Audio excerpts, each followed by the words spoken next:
All right, we're just going to give everybody a minute to any kind of late stragglers, and then we're going to kick off part one of our data security in the modern age with Microsoft Purview.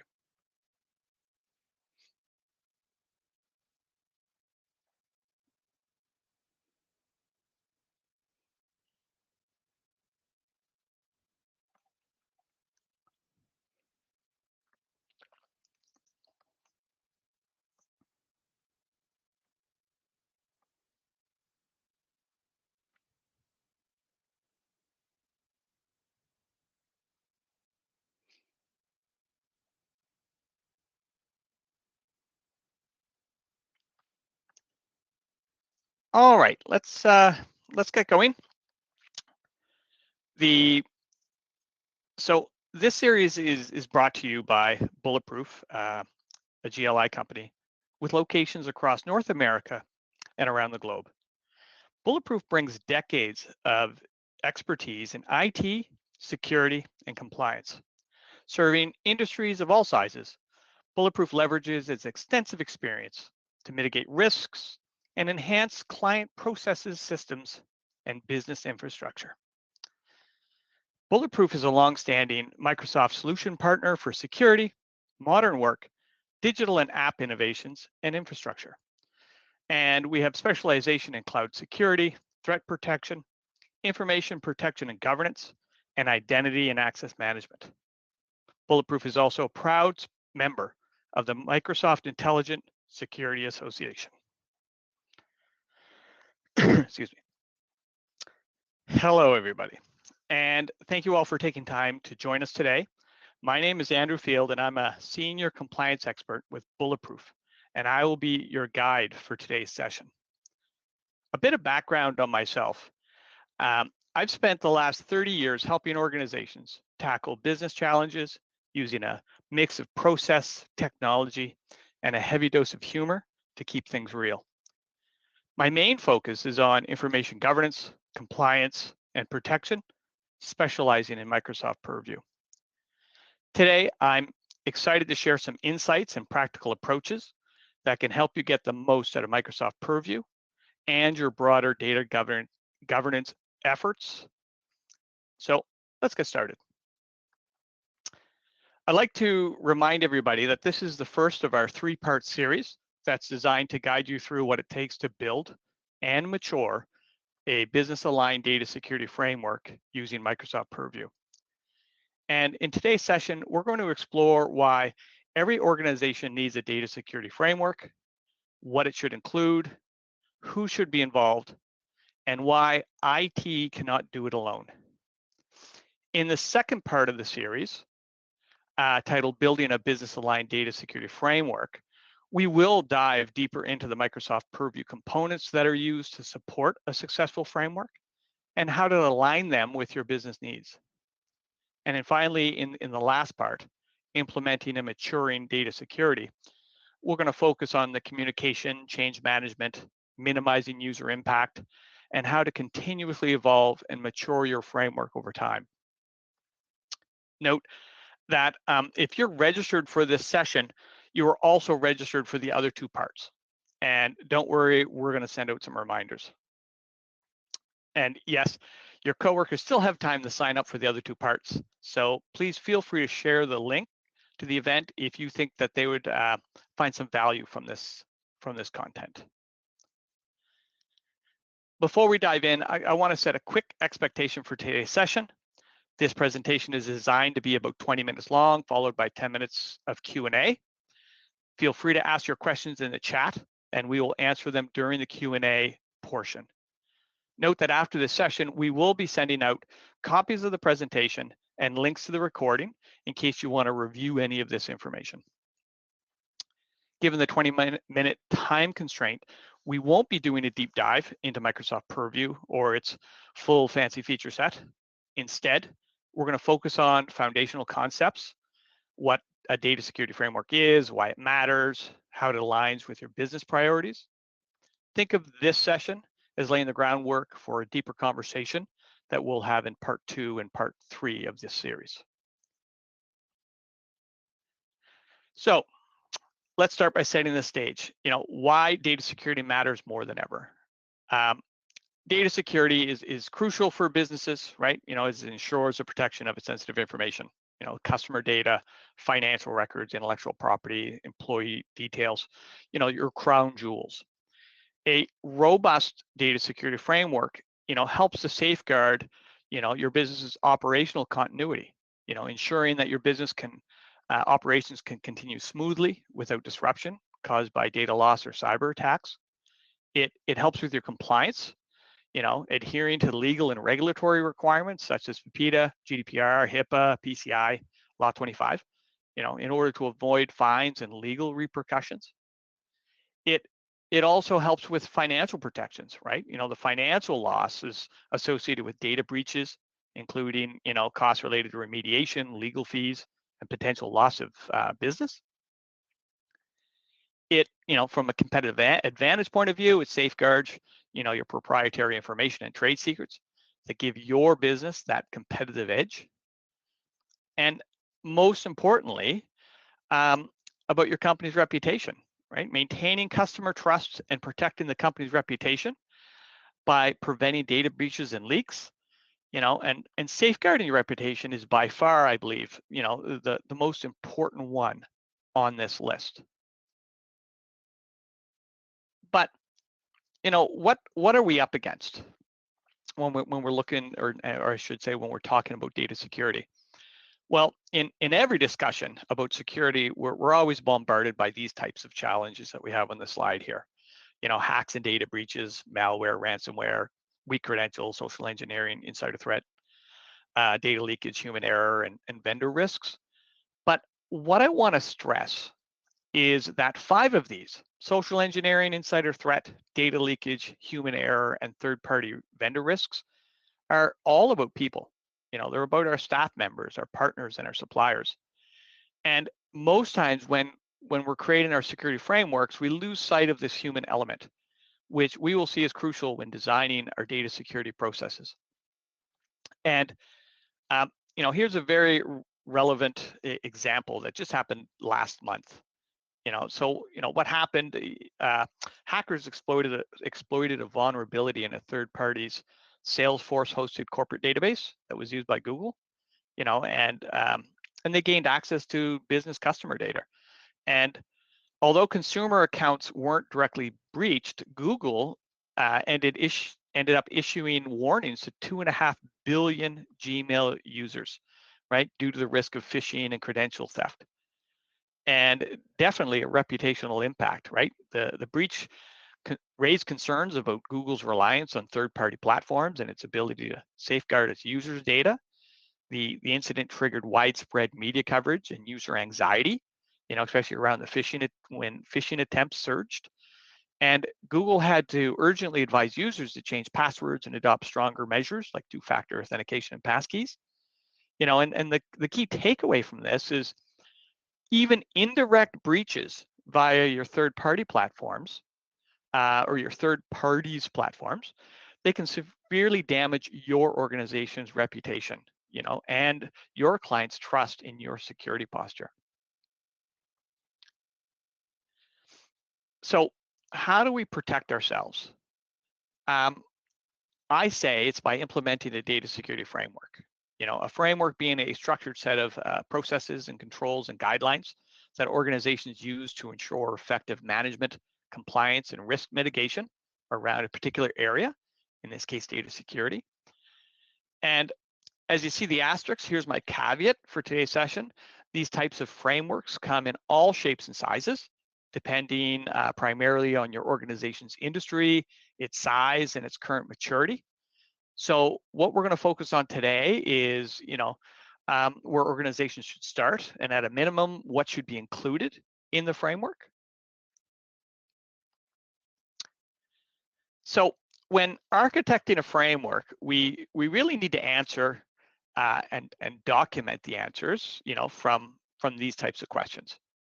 The first set of questions pertain to the existence and the sensitivity of your data. What data do we have, especially important data, and to decide how sensitive is it? document where do we store it, and what's the potential damage if it's lost, and basically if there's any regulatory or legal requirements related to this data. So in this kind of exercise, um, sort of doing a data inventory of what are the crown jewels, what is that really important information that we need to focus on. And then we can move sort of to the next set of questions concerning the data that we've identified. And who has access to it? And how is it used in our business processes? Who do we share it with, especially from an external standpoint? And what security measures do we think should be placed on top of this data?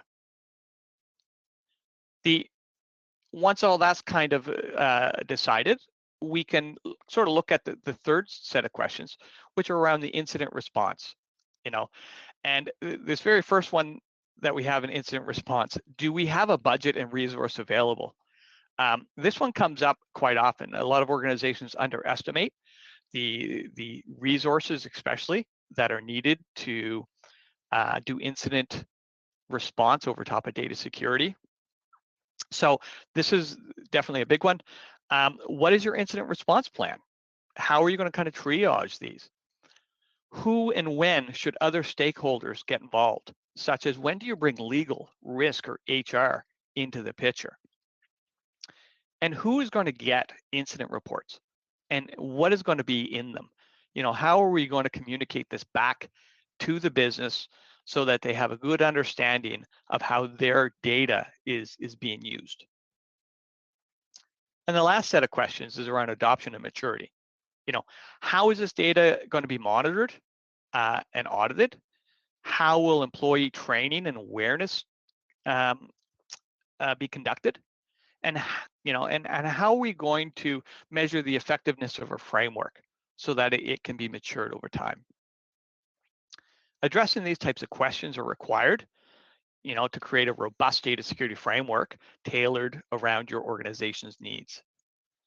And some of the benefits from these questions, we're much better able to define, what are we protecting and what controls do we need on them. It can help us create specifics, on our data loss prevention use cases. It can provide us directions on our classification needs and strategies. And it can provide kind of content direction on our organization's communication strategies and training requirements. And finally, a detailed process for the monitoring, investigation, and escalation of any kind of incidents. Now, if we think about who needs to answer those questions, we realize that data security should not solely be an IT project. Data security is a business transformation project with considerable change management and communication challenges, and it requires critical input from the business in order to be successful. Now, a lot of times we might kind of rattle some windows with those statements, because people say, hey, isn't everything an IT project? And yes, IT needs to put the technology in place. They need to resource it for incident response, or at least partially. And they need to maintain the technology, the care, the feeding, the licenses, that is all true. But we can't let that distract us from the need to have the business present throughout the project. And we have many real life examples where projects that have been started as IT only projects, and they had to pivot once the client realized that they couldn't really be successful without involving the business. And here's a real life example that highlights two different issues. We had a client in the health space, and they started a project as an IT initiative without the business. And at the start of these types of projects, we always work with the client to figure out what type of data needs to be protected. And so, of course, we're asking the project team, what kind of data? And they're saying, okay, well, we have to protect health data. So we dig into that more, ask for more specifics, and really kind of what we got back was all health data, and the IT project members really didn't have that depth of knowledge needed to answer the question of what was that important data, and that was the first issue. The second issue happened not too long after, is when we were explaining how we can use kind of Microsoft Purview's Content Explorer exports and e-discovery searches to build a data inventory and validate the detection of some of that sensitive information. And at that point, the project members pointed out that their organization had a policy, a very important policy, that nobody outside a special group within the business was actually authorized to view or investigate this sensitive health data. So that group didn't know this initiative had started. They hadn't planned for the capacity to be involved in this project. So the project was put on hold until a resource from the group could be made available, and this delayed the project by a few months. So it started out rocky, but it did work out because because this group could do that validation and investigation into the sensitive health data, and they also had that business knowledge to help scope what is really the types of critical information that do need to be protected. Now, just to really kind of cement this, I've duplicated that previous question slide, and I've highlighted in yellow the questions that can only be fully answered by the business or in collaboration with the business. So, there's a lot of yellow up here. And here's another example concerning, what data do we care about? And we're working through a data security project with an organization. And after a few weeks of working with the IT project team, setting up data loss prevention monitoring rules, over basic personally identifiable information and financial data types, and what we were doing is we were establishing sort of a baseline trend of how much of this data was being sent out of the organization. The client, with a bit of prompting from us, met with some of their business units. And what they learned was that the business really didn't care about the PII or the credit card numbers or that type of thing. What they were really concerned about and what they wanted to secure was their business unit's IP, the contracts and agreements and the business documents that they create and maintain for their different clients. And knowing this up front would have saved a lot of time and money, and it would have provided a much better direction for the project. So the benefits of putting a framework in place are many, and we have some of them sort of outlined up here on this slide. I'm not going to read them all, but I want to add that having a documented framework will make life easier when communicating to stakeholders both up and down the organizational chart. Whether for budgetary reasons, initial implementation, communicating your successes, or for adoption and maturity, it really does provide you with a foundation from which you can grow your data strategies. Okay, I've outlined what needs to be included within a data framework and looked at the benefits. And now we need to sort of recognize a specific challenge. As one of the end goals of any data security strategy is to be able to block unwanted sharing or unwanted accessing of your sensitive data. How do we make sure our controls maximize organizations' protections and minimize the productivity loss or potential impacts to our users, by only blocking that unwanted behaviors? And this is done by properly performing the following steps. We do really need to identify that critical data, so that we're just focused on that. And we need to verify and tune Microsoft Purview's ability to detect this data, training and tuning with the Microsoft sensitive information types. And we need to define our audiences, both internal and external, of who can send and who can receive this type of data. And finally, we need to define how much data is too much when it's being shared by a particular audience. And if we can define this well and communicate this, we will definitely limit the chance of impacting the productivity of our users who are just sort of doing their jobs. And here's another example. We had a client that reached out for help around their data security. And during the project kickoff phase, we found out that they'd previously tried to implement this, specifically DLP, on their own. They hadn't included the business. They didn't have a good handle on the rollout process. They chose not to communicate or train the users. And as you can imagine, they had some data loss prevention rules in place that would block when a large amount of financial data was being sent externally.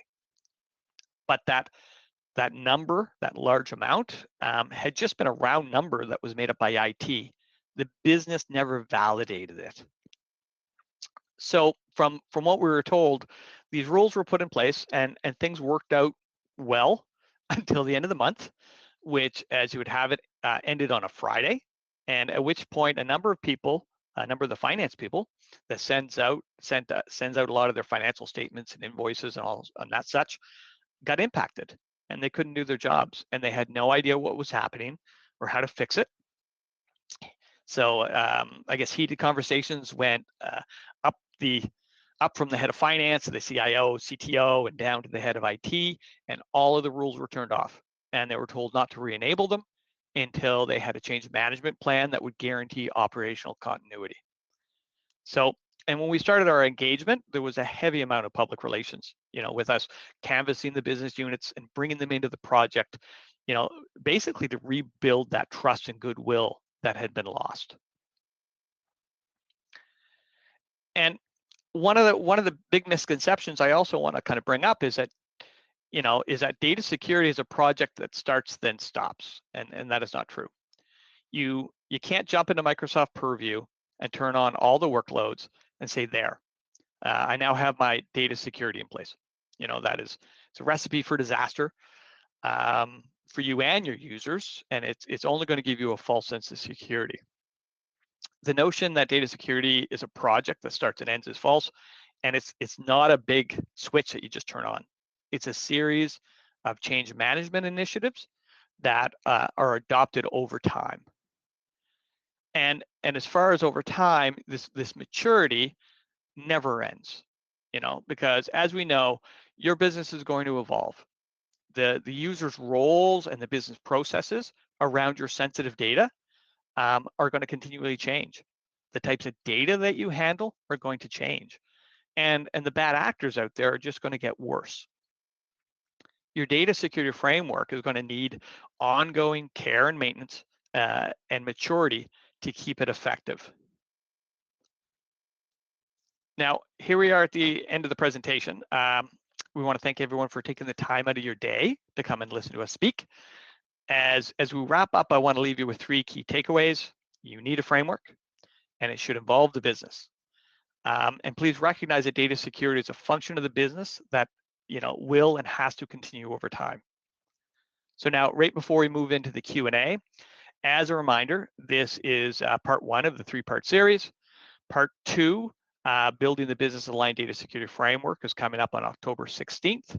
And part 3, implementation and maturing of your data security, is going to be on November 13th. And again, if you're registered for this session, you are automatically already registered for the other 2. And not to worry, we're going to send you some reminders. So thank you all again. And I hope everyone sticks around here for the jumping into the question and answer session. So I'm going to get rid of the slide deck here. And we're going to kind of just see if there's any questions and answers. Feel free to kind of throw them into chat.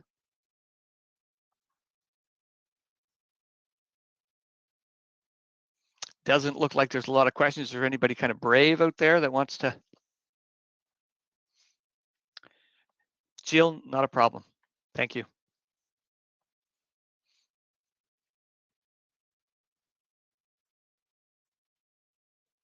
Did anyone find value in the fact that this was, a very, just a half hour out of your time, that was sort of straight to the content? Did anyone sort of like that portion of this kind of format for this sort of series?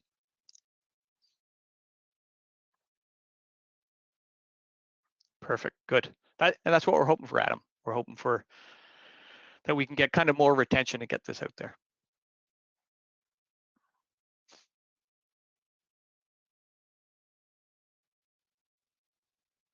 All right, if there's no questions, I imagine people are going to start to drop off. I hope to see everybody sort of in October and November for part 2 and part 3. What are the steps when someone hacks into your server? That's, you know what, and that's a great question. And it was something I was going to have in this slide was, you know, when you look at your data security framework, it can give you, you know, if you get a phone call 2 o'clock in the morning that something's been hacked, you know, the last thing you want to do is start figuring out what do you do now, right? In your data security frameworks, that could tie into your disaster recovery and your operational continuity plans, can help already have it documented. What are those steps? You know, what is that steps for your organizations? What do you need to go through? So again, so, you know, when the critical hour hits, you're not kind of left scrambling. You sort of have a playbook you can go to.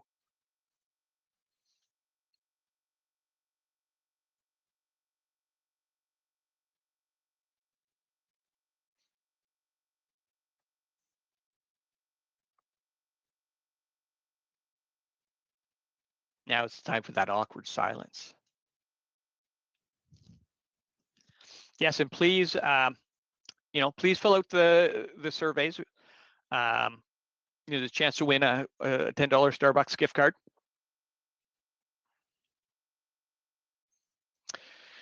Yeah, so if your data is scattered around, right, local Azure, AWS, Google, there are different tools for all of those, you know, that you might have to put in place, depending on you know, there's access, absolutely, you know, data access to there. But if you're worried about, you know, it all, if you're protecting what's coming through Exchange, regardless where they're pulling the information from, you sort of have to sort of decide what all of those points of access are, right? And decide how do we secure them. Now, this talk that we gave was predominantly around data security rather than sort of more traditional access and identity and things on that end of the scale. But you know, when you have more areas that your data is stored, you're going to have a much bigger job trying to secure it.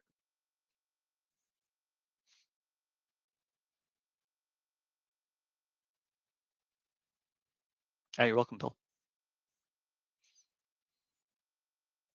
All right, so we have one minute left. If anyone wants to get any more sort of questions in there. If not, I want to really thank everyone for coming out. I hope you found some value in this kind of new format that we're going to hopefully going to keep doing, and I hope to see you on during part 2 and part 3.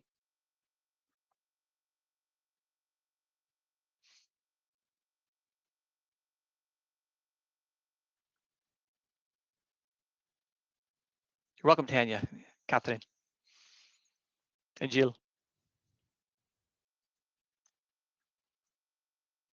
All right.